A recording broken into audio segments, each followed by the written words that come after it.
Dad, please don't call him. Please don't call him, Dad.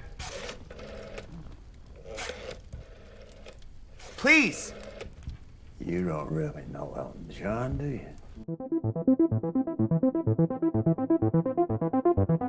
Oi, eu sou Colom. E eu sou o Igor, e esse é o Plotcast, nosso podcast de análise e estudos de roteiros. E eu também sou amigo pessoal do Elton John, sabia, Colom? Nossa, então vamos ligar pra ele? Tu não Não acredita que eu tô no precisa, nome não dele aqui. precisa ligar. Vamos falar com ele, boba. Qual é o nome Vai. dele? Eu esqueci. É, Olha, o aí, Gerald. tá vendo? Eu chamo ele de Regis. Aí, Reginald, verdade. A minha outra piada era que eu também tenho daddy issues. mas aí tudo bem, né? Exato. E hoje nós vamos falar de Vem com o Papai, Come to Come to Daddy. daddy. O Ah, filme de 2019, que não é um filme pornô gay. É só um filme por protagonizado. incrível que pareça, É só um filme protagonizado pelo Elijah Wood, que eu nunca tinha escutado falar. É um filme de. É um thriller, é um suspense com um pouco de ação. É um filme de 2019, tem 96 minutos de duração, o roteiro tem 84 páginas. E eu tenho achado interessante a gente falar isso, porque eu não acreditava muito na coisa. E não é real, né? Tipo, uma coisa 1 minuto por página e tal. Mas é porque no final acaba ficando próximo, né? é bem mais ou menos parecido, né? É, por mais que algumas páginas se estendam na tela e vice-versa. Dad, what the fuck are you doing? I believe the correct term is filicide. Come to daddy. Please don't do this. I'm sorry. I'm so fucking sorry. What's the fucking gratitude here, huh? I thought you wanted to die. I didn't. I don't. E no IMDb, a sinopse do filme é de uma frase, é uma logline, na verdade. Sim, Que é um homem na casa dos 30 viaja para uma cabana remota para se reconectar com o pai. Não falou nada. não falou nada. Mais uma vez, o IMDb entregou zero informações.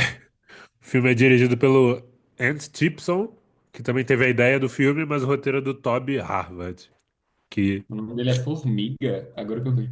é verdade. Ou é tipo Anthony. Ai, desculpa o comentário, tá? Também não faço ideia qual seja o nome dele inteiro, e eu acho que eles não fizeram muita coisa também. Só para complementar, o Elijah Wood, ele é um cara que ele recebe uma carta, né, do pai, que ele não vê desde a infância, pedindo para se reencontrar com ele, e vai atrás do pai dele nessa cabana, num lugar isolado. E Esse filme eu acho importante que a gente faça uma sinopse um pouco mais estendida, porque eu né? acho que muita gente não ouviu falar dele.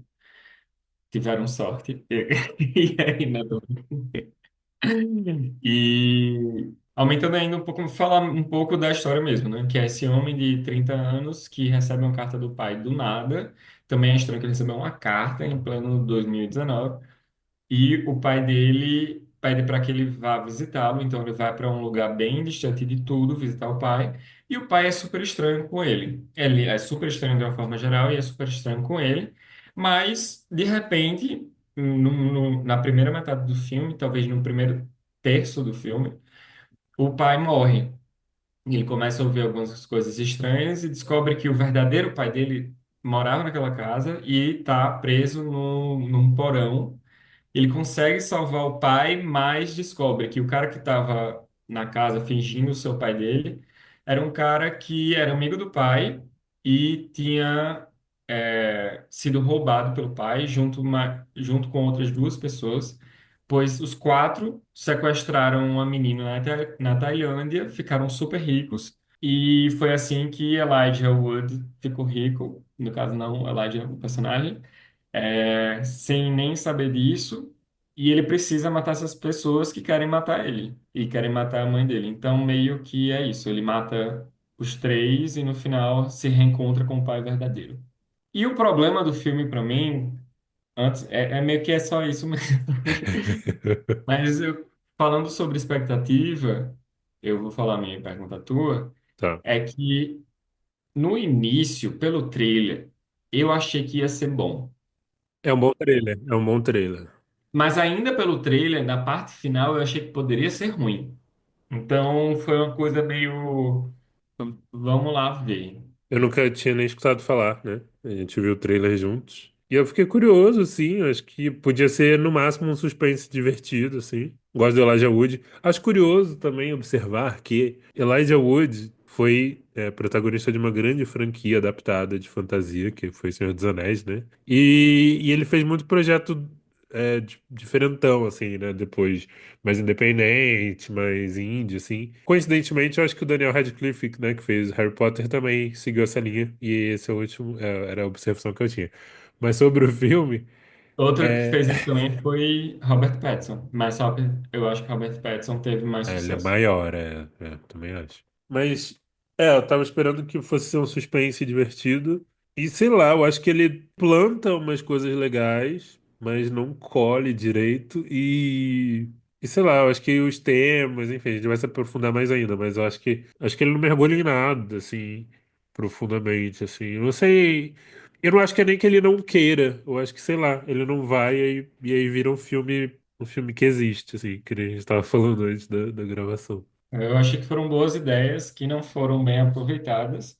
E eu acho que o meu problema, tem uma amiga minha que tira onda com a minha cara, porque eu sempre falo do tema. E ela olha para mim e diz: Mas amigo, nem tudo precisa ser estudo de tema. As pessoas só querem derreter o cérebro às vezes e é isso aí. Eu acho que pode ser, mas eu acho que dá para fazer uma coisa divertida com um propósito. Uma breve digressão é que essa para mim é a diferença do cultura de massa e cultura popular, porque cultura de massa não tem nenhum tipo de sentido, enquanto cultura popular pode não ter sentido no objeto, mas tem um sentido social. Então, o forró, eu sou um grande apreciador de forró, ele pode vir com uma grande significação, por exemplo, quando o verde dos teus olhos chegar na plantação, não te preocupes, não, eu voltarei para o meu sertão. Mas também pode ter uma coisa completamente aleatória, que é A, E, I, O, U, Y. Isso é um refrão de uma música. O que é que significa? Porra nenhuma. Não, é só para divertir as pessoas. Mas ainda tinha uma função social. Então eu acho que precisa ter uma coisa que una. E esse filme, ele tem ideias. Uma coisa que eu gosto de pensar é como encaixa, mas não cola. Como se fosse uma mesa que consegue ficar de pé, mas qualquer coisa que você encostar nela, assim, ela vai cair, porque ela não está colada, ela só está encaixada. Então as coisas até podem funcionar, mas ela não tem algo que de fato une aquilo tudo, e eu acho que existe uma falta de tema muito que faz com que o filme perca muito a qualidade dele, assim. Porque meio que tudo aquilo acontece sem nenhum propósito e você não sabe o que você está vendo. Então, ele perde a oportunidade de ter algo relacionado com, pelo menos a minha perspectiva, eu quero saber o que você acha. Mas eu acho que ele perde a oportunidade de falar algo em relação a pais e filhos, mas não tem nada nesse sentido, algo ligado à masculinidade, que começa a ter alguma coisa, porque o Norval, que é o protagonista, é mais delicado, e o pai dele, o fake pai, é bruto, então poderia ir por aí, mas também não vai. Então, meio que eu achei, por favor, me esclareça aí se eu não tiver visto alguma coisa, mas eu realmente não achei que não tem tema, e se não tem tema, não tem ideia principal, muito menos abordagem e nenhuma camada. O que você está vendo é aquilo ali mesmo. E eu acho que isso pode funcionar se você tiver se não tem acontecimentos, mas tem um grande personagem. Não, mas aí você teria que ter tema, né? Enfim, eu não sei. Me diz aí, sem tempo, para mim, Não, assim. eu concordo. Eu acho que como a gente vai, quando eu fui anotando questões mais pontuais de roteiro, de estrutura, de diálogo, de personagem, até surge uma outra coisa interessante que a gente vai falar até. Só que, no geral, é muito complicado, assim. Eu fiquei, até metade do filme, eu fiquei esperando que pudesse ser uma coisa, sei lá, teve uma hora que eu comecei a tentar pensar no filme como fábula, assim. Isso aqui não, nem para isso serve também, porque ele não é nada, e ao mesmo tempo parece que ele não tenta ser nada por justamente ele não se aprofundar. E não sei. É E não isso. se Esse foi, resolve, esse foi nosso porque era. episódio de hoje, porque não tem o que falar desse filme. Não, tem uma coisa que eu Vai, queria vai, falar. vai. Mas não se resolve como terror, não se resolve como mistério, não se resolve como comédia. Tem algumas coisas que você vai pegando que são engraçadas. Tem umas coisas que eu achei mais engraçadas no roteiro do que na realidade do filme. Então, meio que não é nada de nada. Eu gosto muito de ser surpreendido. Então, já entrando na estrutura, se você Tá, me bora. permitir, tem algumas coisas que são. Quais são as boas ideias? Que é ele chegar para ver o pai. Então, primeira coisa, que é a gente não tem nada de apresentação dele, só o que ele fala depois pro pai, tudo bem, isso é uma escolha. E o incidente acontece fora, que é ele recebeu a carta do pai e decide visitá-lo. E aí ele chega o pai é estranho, beleza. Temos aqui um primeiro obstáculo de conexão com esse pai que é estranho. Depois ele dá uma certa evoluída meio mínima assim de questionar, olha, a gente não está conseguindo. E aí?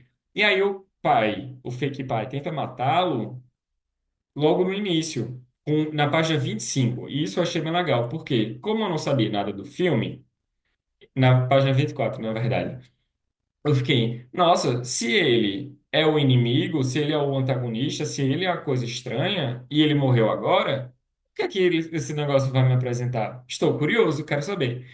Mas a partir daí demora mais 23 minutos contando um minuto uma página, porque ele vai para a página 47 para descobrir que o pai estava lá embaixo, que é o plot twist, né? O midpoint. Ou seja, são 40, são 20 minutos aí que não aconteceu nada. Assim, não tem nada de nada, não tem um espaço de aprofundamento que é diferente de outros filmes que procuram isso. Por exemplo, o Cisne Negro, que a gente falou na semana passada que não tem tanta ação assim de forma ação dramática, mas a gente tem uma grande expansão do contexto e dos personagens. E isso mantém a história. Mas esse não tem nada. O personagem meio que ficou ouvindo barulhos que poderiam ser alguma coisa.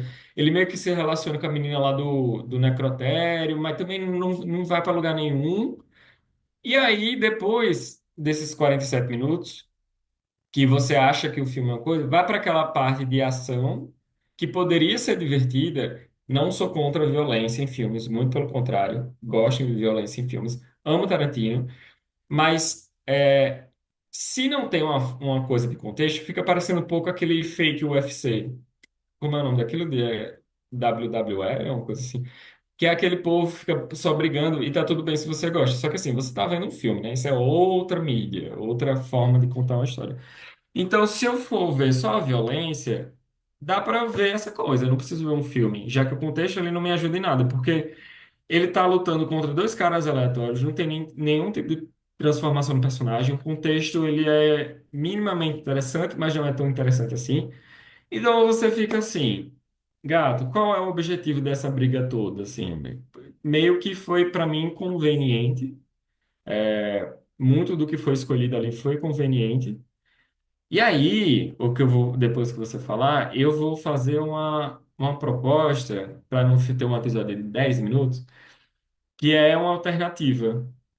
É só um exercício, mas depois eu falo. O que é que você achou desse daí? Coisas que me chamaram a atenção, que não necessariamente positivamente, mas são coisas que estão lá que eu acho que vale a pena pontuar. Eu acho que a apresentação do personagem do Elijah Wood é legal porque é muito visual, assim, tipo, ele é.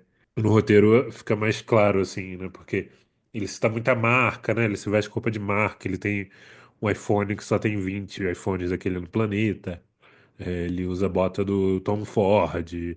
Tem essa questão visual marcada que eu acho que tem uma certo grau de ser interessante, assim. E outra coisa da história, assim, que eu acho legal também de discutir, é que são esses. Eu não lembro se é o Maqui que fala isso, mas dos tipos de acordos que você faz com o público, né? Então, ou você sabe mais do que o protagonista, ou você sabe tanto quanto o protagonista, ou você sabe menos que o protagonista e às vezes mistura um pouco. E eu acho que nesse caso a gente sabe um pouco menos do que ele, mas a gente tá praticamente com ele, assim, né? A gente vai descobrindo as coisas com ele. Mas no fim a gente também não conhece tanto ele, né? E aí eu não sei se. Eu chego a questionar até que ponto ele é real, assim, porque tem umas cenas ali que ele mente, né? E a gente descobre logo que ele tá mentindo. Só que é isso, não aprofunda nisso, então, tipo, não dá pra saber. Fica um grande Eu não sei nem se fica um será na cabeça, porque não chega a ser interessante eu descobrir isso sobre o protagonista, né? Isso eu achei muito interessante. Inclusive, para quem não viu o filme, provavelmente não vai ver. É, é a nossa piada inicial, que o menino chega, o Norval, e fala pro pai fake que ele é muito amigo do Elton John. E o pai fake diz, ah, eu também, então vamos ligar para ele. E aí a gente descobre que Norval, o protagonista, ele estava mentindo. Nesse momento eu fiz, nossa, então talvez as coisas não sejam do jeito que a gente está esperando, de uma forma geral, né? Eu acho que aí talvez esse personagem ele traga coisas inesperadas que não é só o fake pai, porque meio que você dá para entender isso pelo trailer, não sei. Mas não é só o fake pai que vai, não é só o pai. Vamos saber dizer que a gente não sabia ainda que ele era fake. Não é só o pai que tem segredos, ele também tem. Ele é capaz de mentir, mas também não vai ninguém nada. Não tem o aprofundamento de um pires. Look at me. I'm your dad. The next 90 seconds are gonna change your life forever. They're coming to hurt me, and you're going to kill them. I can't. You're going to hide, and when they're down here, you're going to beat them to death. There's a dumbbell on the floor there. You take it, and you use it as a weapon, and you bash their fucking brains in! No, please. If you don't, they'll kill us both! Então, eu pensei aqui na alternativa de alguns pontos que eu colocaria. Isso daqui é só um exercício. Então, assim, estou fazendo porque eu quero. Não é uma crítica, porque eu não sou crítico. Então, pensando como roteirista e como eu faria esse filme com os pontos que ele tem aqui. Se isso me fosse colocado como uma proposta, tipo, num exercício de uma oficina, com esses pontos aqui, faça esse filme. Então, como eu disse, eu gosto, eu acho que tem boas ideias, mas a trama em si, ela faltou, e eu gosto muito de trama. Então, eu pensei algumas coisas que não sei se são boas também, pensei meia hora antes da gente entrar aqui. Meia hora não, eu fiz isso em 10 minutos. Então, tem coisas que talvez eu mudasse no futuro. Mas, antes de qualquer coisa, uma apresentação de Norval na vida dele anterior. Então, ele é um homem meio mole que não fez nada da vida. E aí, a gente vê o incidente incitante, que é a mensagem do pai, que não vai ser uma carta, porque 2019 não faz o menor sentido receber uma carta. Ele andando com um mapa de papel, meu senhor, pelo amor de Deus. Recebe a mensagem do pai, mas não é ele quem decide ir, é a mãe que manda ele ir, porque ele é um homem meio mole. Aí a gente tem um obstáculo que é se conectar com o pai, que é estranho. E um segundo obstáculo aí para mim seria mudar o relacionamento entre ele e o fake pai, que é ele se conecta um pouco com o fake pai depois que ele disse que ele tentou tirar a própria vida. Porque uma coisa que a gente não falou é que também isso não é usado depois, é que ele tem um problema com álcool e ele tentou tirar a própria vida numa banheira. E o filho do fake pai, a gente descobre depois, também fez isso. Então eu pensei em antecipar essa informação. Não, mas eu acho que estaria mais ou menos no mesmo horário do filme, na mesma minutagem, que é ele se conecta com esse pai fake depois que ele disse que tentou tirar a própria vida, da mesma forma que o filho verdadeiro do pai fake fez. Mas aí a gente seguiria da mesma forma com o plot twist, que é eles iam se desentender e o pai fake tenta matar ele, mas infarta, como acontece no filme. Então, o pequeno obstáculo 3 teria como coisas estranhas ocorrem pela casa. Ele vai. E isso acontece, mas foi aquilo que eu falei, desse gap de 20 minutos que nada acontece. Poderia acontecer de uma forma mais concentrada, mas levando a um ponto, que é Dandy, que é um dos caras que querem matar o pai verdadeiro dele, ele invade a casa. Então ele tenta matar Norval, mas é morto por ele. E aí ele descobre que o pai verdadeiro estava lá embaixo e tenta resgatá-lo. Mas o pai dele, o verdadeiro Brian, morre lá embaixo. Então, quando ele sobe. Quando ele sobe para o Clímax 2, ele encontra Jethro, que é o terceiro cara, que eram quatro, como eu disse no começo. Então, o terceiro cara.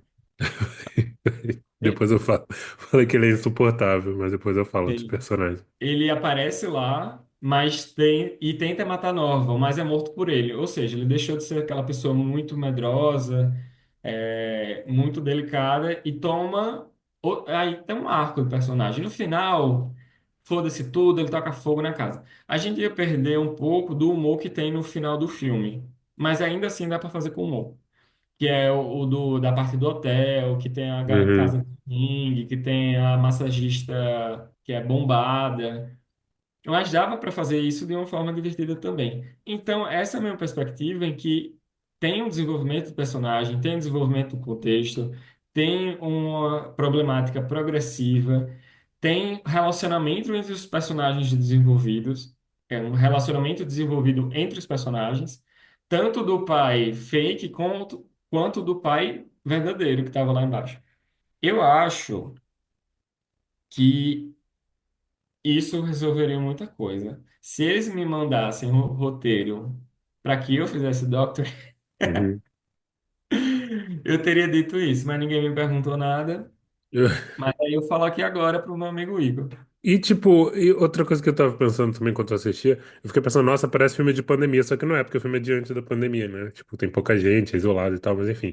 Você falou isso do personagem, o que me pega não é, tipo, ele não ser apresentado antes, tá? Porque eu acho que ele apresenta ele de outras formas até meio interessantes, que eu até citei aqui, mas eu acho que ele não faz nada com isso, tipo, o fato da gente não conhecer ele não faz, ele não vai pra lugar nenhum. Eu continuo sem conhecer direito o personagem no final. Eu não acho que ele se transformou porque, sei lá, ele era mimado, agora ele mata a gente, agora ele mudou, sei lá. Acho esquisito. Mas eu queria falar alguns pontos que eu achei minimamente interessantes aqui de construção de personagem, de como ele apresenta isso, pelo menos no roteiro. Eu gosto de como ele usa a questão das marcas ali para apresentar, mas no filme eu não reparei em marca. Então acho que você tinha que estar muito antenado. Ou ele desistiu disso na hora de filmar. Mas no roteiro ele marca muito as marcas que ele usa, né? Tom Ford, Louis Vuitton. E ele é meio descolado, né? Ele usa unha preta, ele fala que trabalha com música. E é uma coisa que eu achei legal. Tem uma hora que ele tá preenchendo um documento da polícia para, não sei se é alguma coisa a ver com o obituário do pai. Eu ri nessa parte, achei engraçado. Que quando ele vai preencher a profissão, ele coloca artista. Isso é muito bom. E no roteiro tá músico, né? Eu acho que artista é mais Ah, engraçado. E ele começa a flertar com umas coisas que você acha que vão ser o tema, mas que também não vão pra lugar nenhum. Tipo, ele fica lendo aquele livro A Profecia Celestina, que eu até fui pesquisar, que é um livro que combina alguns elementos de tradição religiosa, esotérica, uma coisa meio New Age, assim, pra ser meio, sei lá, mais paz e amor, mas também não faz nada com isso. Ele parece muito esses caras que tem muito dinheiro, que não tem mais com o que gastar, e aí busca formas de se entender e que não são tão, sei lá, são tão comprovadamente eficientes, assim. E aí tem a questão da bebida também, que eles plantam ali, e aí do nada ele volta a beber em certo momento. e Também não para. fazem nada com isso, exato. E a própria relação com o pai, né? Tipo, nossa, eu preciso com seu pai, mas você, tipo, você viveu com sua mãe sem precisar de grana por, sei lá, 30 anos quase, e aí você quer conhecer seu pai, beleza. E aí eles tentam forçar, né, essa aproximação ali no final, de que ele aceitou alguma coisa, mas também não adianta. Os outros personagens, né? Tem o pai falso, que eu acho até interessante, mas, tipo, ele é largado rápido também. O pai original serve só para contar a história, né, que tá ali por trás da coisa toda acontecendo. Aí tem todo esse tom de humor que eu acho meio variado demais. Eu me irritei com algumas coisas, assim, porque aí chegou no momento que eu parei de comprar Ok. qualquer coisa que o filme tava me oferecendo. Aquele policial sem noção, achei meio sem noção Bula de uva. arrotando. O Jethro, eu acho que ele é. Eu acho que ele poderia ser mais interessante, só que eu acho que ele é muito caricato de um jeito ruim. Assim, ele é irritante, ele é sempre meio espertão, só que ele é burro e ele se acha espertão. E aí, tipo, o Elijah, o personagem do Elijah Wood acha que vai morrer e tal. Ele fala, e diz pra minha mãe que eu amo ela. Aí ele fala, não, eu vou falar pra sua mãe que você não ama ela. Tipo, eu acho engraçado. Só que, tipo, é besta, assim, de um jeito que não funciona, porque se o filme todo fosse mais besta, assim, isso aqui é isso, o filme não assume nada e fica tudo meio solto, mas eu acho interessante como algumas coisas dos personagens são apresentadas. E aí, tipo, falando de coisa besta, tem aquele atendente do hotel lá, viciado em peito. Tipo, é tudo besta, né? Tipo, não de um jeito bom. Isso eu fiquei com um É, pouco de raiva também. tem um besta que é legal, viu? Tem umas coisas que são muito idiotas que eu gosto, porque elas são muito idiotas. Mas você chegou ali meio no meio do caminho. de um filme que não faz nenhum esforço para ser uma coisa. Se fosse, tipo, muito terror e suspense nos primeiros 40 minutos e muito sem noção do meio pro fim, eu acho que ia ser muito legal. Mas faltou pesar a mão, eu acho. Faltou Porque assumir um a início e... própria violência ele não mergulha tanto, né? Fiquei pensando em elemento assim de suspense, terror, tipo, tem umas partes mais violentas assim que eu acho legais. Eu gosto dele com o espeto enfiado na boca ali no final e tal.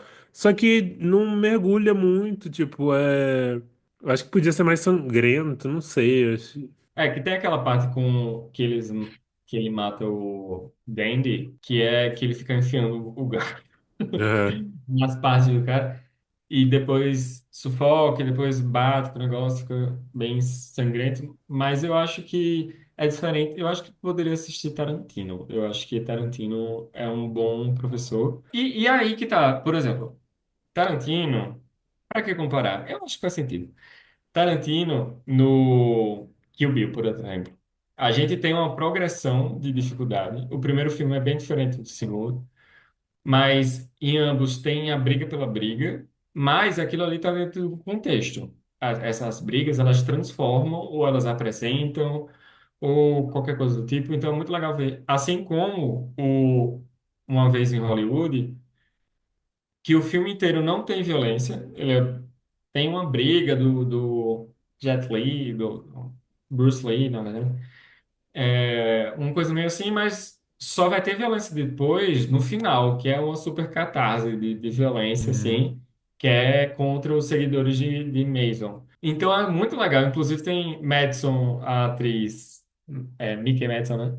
Ela falando que o personagem dela, o primeiro de destaque, foi o personagem que era atacado pelo cachorro, tacava um fogo nela, ela fugia, caía na piscina com vidro. Enfim, tem um monte de complicações que eram legais, assim, Tem a Margaret Qualley também, não tem? tem muitas pessoas que fizeram esse filme. Então, faltou assumir, algumas conveniências que são meio, que podem ser referências, que tipo, o cara tá no banheiro, que poderia ser uma coisa meio Pulp Fiction. Mas o filho precisa ir ao banheiro. Aí o cara tá lá. Então, assim, mais conveniente que isso. Aí você quer levar para tudo para besteira, só que você passou 40 minutos do filme tentando ver algum tipo de medo ali. E aí vai para besteira, mas não vai para besteira o suficiente. E eu acho que tem esse lance da violência também. Eu gosto de algumas cenas. Você falou da briga agora, eu não tava lembrando, mas a briga é legal.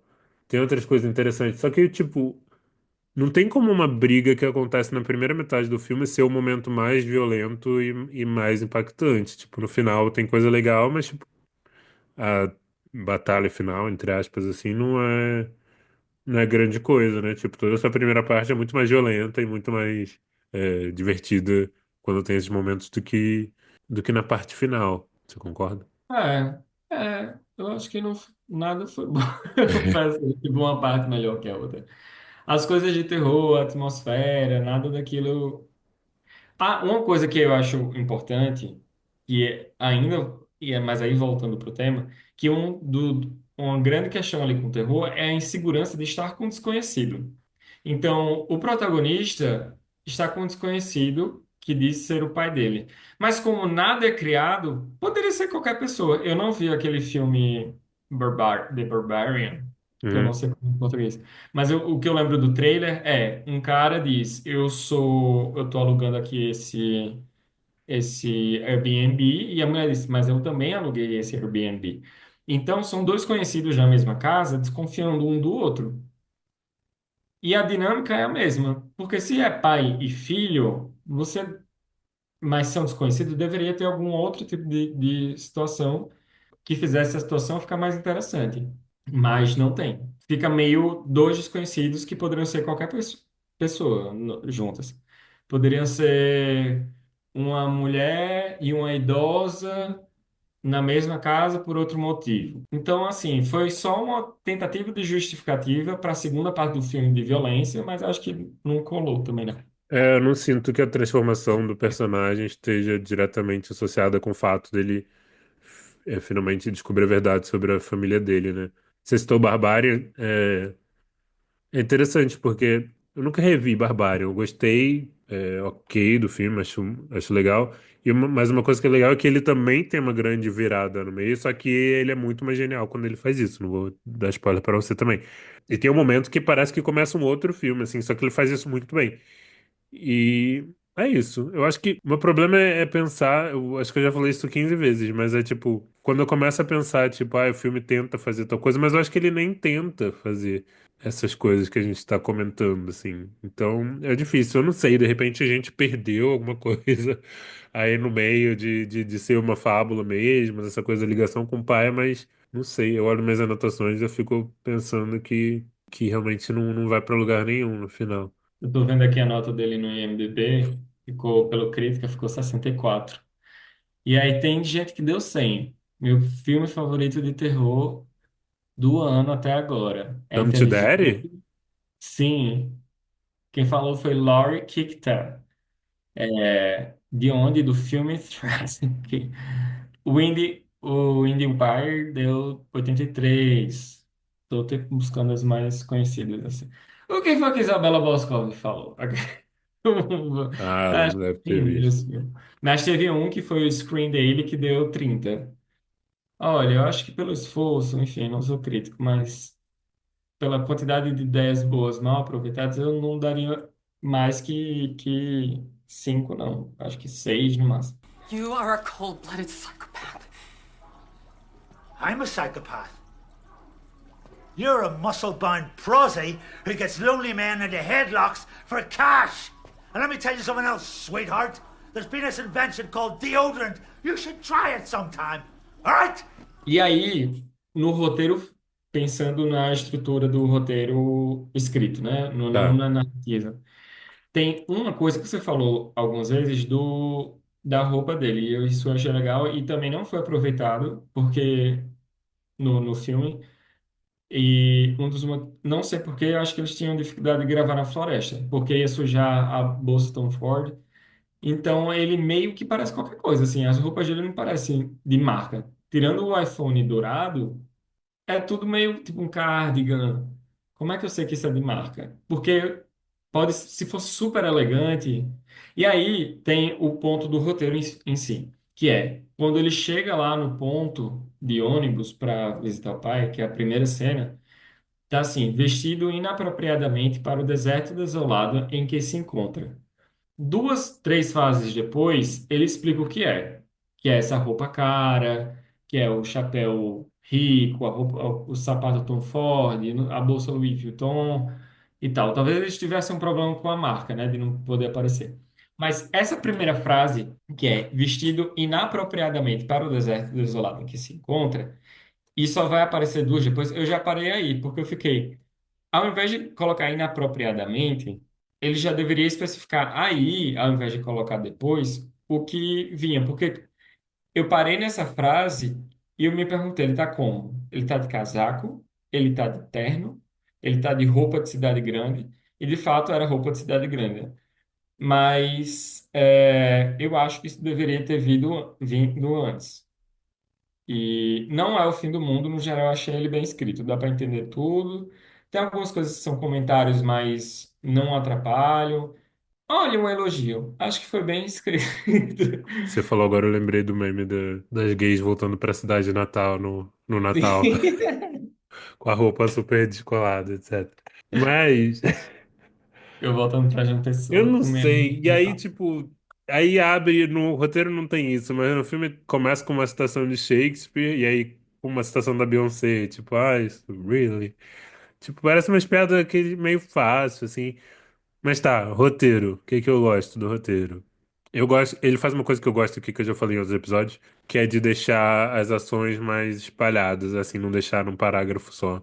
Eu gosto disso. Ele usa muito, tipo, silêncio. Fala alguma coisa, não tem resposta, ele coloca, tipo, nada. Tipo, né, não tem resposta. Eu gosto dessas coisas, acho que cria uma atenção boa, eu gosto dessas pausas. Eu gosto de como ele indica algumas coisas que é pra deixar no ar, tipo, quando eles vão tirar foto e o iPhone dourado dele cai, fica ali subentendido que é que o cara deixou cair de propósito, e no roteiro tem isso, ele abre um parênteses e coloca, tipo, o iPhone é derrubado. E entre parênteses ele coloca deliberadamente, tipo, ele mostra para, sei lá, para direção, para qualquer pessoa que vai ler aquilo ali, que tem que ficar claro que cai de uma forma suspeita. Acho que isso é feito na tela também, acho que funciona. Mas aí tem outras coisas que me incomodam, que é tipo, vários momentos ele coloca umas reticências assim, tipo, que eu acho que não faz muito sentido no roteiro. No geral, o diálogo eu achei bem fiel, no geral. Achei ok. Uma coisa que eu gosto, que dá um tom de humor bom, e no roteiro isso fica muito claro, que às vezes tem uma página inteira que é só o diálogo, assim, que é muito rápido, né? Muito um ping-pong, assim, tem um tom de humor que eu acho divertido. Tem muita repetição, que eu acho que funciona também, acho engraçado. Não tem muita rubrica, né? Mas eu acho que tá escrito de uma forma que dá pra entender qual a intenção, né, dos atores. E ele bota muita coisa também que eu achei interessante. Eu até fui atrás pra ver se ele também era montador do filme, mas não era. Ele coloca muito elemento que as pessoas normalmente fazem na montagem só, né? Não é tão comum ver em roteiro. Tipo, ele falando com a mãe, a cena continua. E aí você ainda escuta ele conversando com a mãe no telefone. E isso tá no roteiro. Isso geralmente é uma coisa que aparece na montagem. Tem um termo lá que também acho que não é super usado, que é o prelap, né? Que é quando você. Que é um termo muito de montagem, que é quando sei lá, tem a cena um e a cena 2.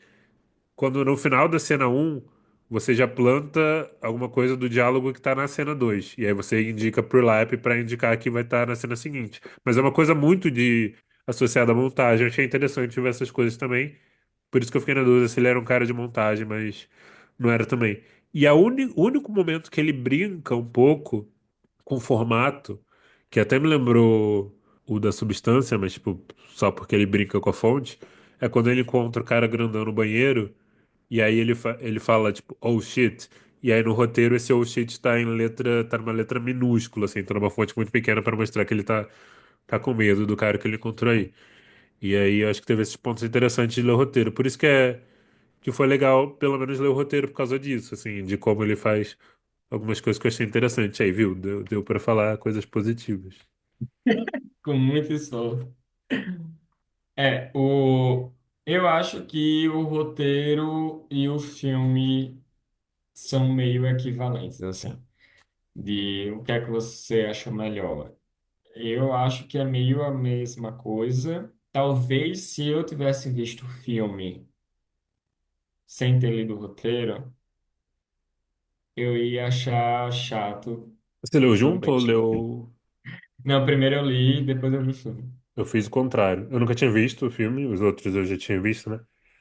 Eu ia ler junto, mas, enfim, problemas de tempo, eu preferi tirar da frente logo assistir primeiro.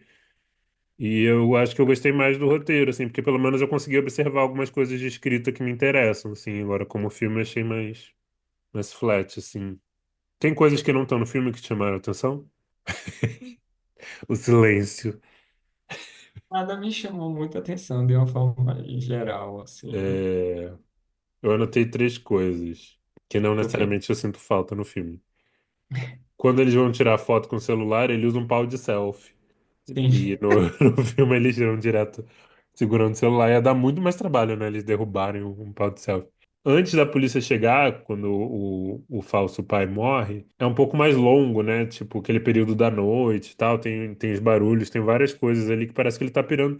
E aí eu acho que seria, talvez, funcionasse no filme, né? Se ele conseguisse entrar numa coisa mais psicológica do protagonista. Tá aí uma sugestão, né? Você falou de sugestão. Eu acho que esse é um caminho, tipo, a gente não saber mais o que é real ali. Eu acho que talvez fosse interessante, mas não rola isso também. E tem todo um rolê com Machado ali também que tem no roteiro, que no filme não tem nada. E também não faz falta. Porque não serve pra nada. Nada Exato, nesse mais filme uma serve pra coisa. nada.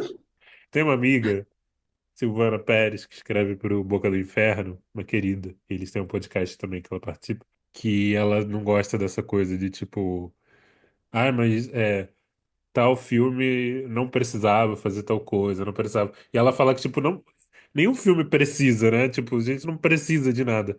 Só que esse filme não precisa existir e ele não faz nada existindo. Então fiquei com um pouco de raiva desse filme. Eu fui ver aqui até, eu botei minha avaliação lá no Letterboxd, eu dei 2,5, talvez seja menos até.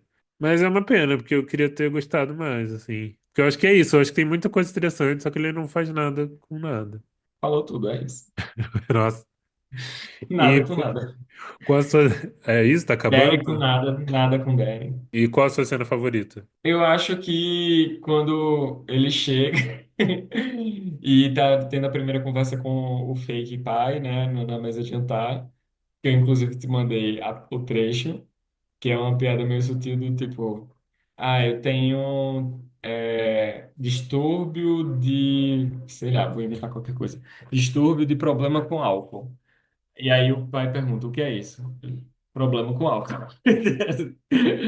É, é isso que tu falou desse ping-pong do diálogo, mas sim, também não amei, eu só achei engraçado. E eu acho que foi mais engraçado no roteiro do que no filme. O diálogo é divertidinho, né? Eu acho, em alguns momentos. Acho que minha cena favorita é que a gente já citou aqui 2 vezes. Eu acho que tá nesse diálogo inicial também. Que eu acho que é onde o filme pega mais, né? Porque você tá mais curioso pra saber o que vai acontecer. Que é a história, a piada do Elton John, acho que funciona, assim, eu acho engraçado. A cena funciona, mas eu acho que aí não serve pra nada. A cena em si ela é ótima, mas ela não cria uma tensão. Mas eu acho Ela, que mostra que o personagem do Elijah Wood, tipo, é meio toscão, assim. A gente já sabe, assim, mas fica mais claro, assim, tipo, que ele tá mas isso mentindo. não leva para lugar nenhum. Essa é a coisa. Se isso não tivesse lá, não ia mudar nada. Porque a gente não o conhece tão incrivelmente bem assim por causa disso. É que eu acho que marca que ele é tosco, assim, tipo, a gente suspeita, mas ali eu acho que marca porque, tipo, ele tá mentindo e fica claro que ele tá mentindo. Mas realmente, não saber que ele mente depois não muda nada mesmo. Você gostou mais desse ou da Hora do Pesadelo, Colom? Eu vou te Nossa, eu perseguir acho que com eles a Hora estão do Pesadelo. iguais. Eu Nossa, acho. pelo amor de Deus. Você acha que esse filme é o mesmo nível de Hora do Pesadelo? Eu acho que a É Hora o do fim do, é Pesadelo o fim do se compromete. podcast. Não, não, É o fim do desculpa. podcast. Desculpa, venho aqui pedir perdão publicamente. A Hora do Pesadelo se compromete muito mais. Eu acho que ainda poderia pesar mais, mas está bem definido. Como eu já falei, é Kanti. Então, assim, acho que a Hora do Pesadelo é melhor. Mas, até agora. Bem difícil. Talvez acho que foi o pior filme que a gente viu até agora. Mas, ó, Elijah Wood, um beijo, viu, querido? Você é muito legal, você é muito carismático, você é bom ator. Forte abraço. Mas foi difícil. Eu achei que é isso. Também não foi tão difícil, né? Não foi, ai meu Deus. Eu tive preguiça quando eu fui ver o filme, tendo lido o roteiro. Coisas que eu tentei pegar foi principalmente a atuação do fake pai, porque ele tá fingindo, né? Então, se você vê do início sem saber que ele estava fingindo, você acha só estranho. Depois você vê, sabendo que ele tá fingindo aquele tempo todo, então você fala, por isso que ele falou desse jeito. Mas assim, não, o filme eu fui meio, tipo, vendo outra coisa, né? Meio chatinho, não foi um pouco sofrido. Mas no geral ele é meio. Meh. Não foi nem É, ruim, meu Deus, que merda que eu estou vendo. Nem foi ótimo. Longe de ser ótimo, não foi nem bom. é isso, é muito esquecível. Às vezes é até pior, né? Ser esquecível do que ser muito ruim, porque o muito ruim, pelo menos, às vezes te marca de alguma forma. Pois é, às vezes dá a volta, né? É, Que é tão ruim que dá a volta e fica bom. Mas esse não conseguiu nem isso.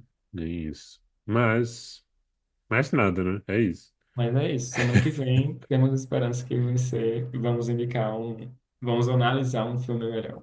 É isso. Eu sou Igor PPS nas redes sociais, Instagram, Blue Sky e Letterboxd. E eu sou Colom no TikTok e Instagram e Letterboxd. E siga Plotcast Roteiro no TikTok, YouTube. Você pode conferir os episódios completos no YouTube, se você preferir. E no Spotify. E até a próxima. Mais. E, nossa, que medo, eu pensei que eu não tava gravando. You think her name is Jacqueline, but her real name is Annie. I fucked her. I fucked her in an abandoned factory, to be precise. But I lost my erection because from certain angles, she reminded me of Michael Heseltine. Michael Heseltine, if you're wondering, is a British politician from the 1980s.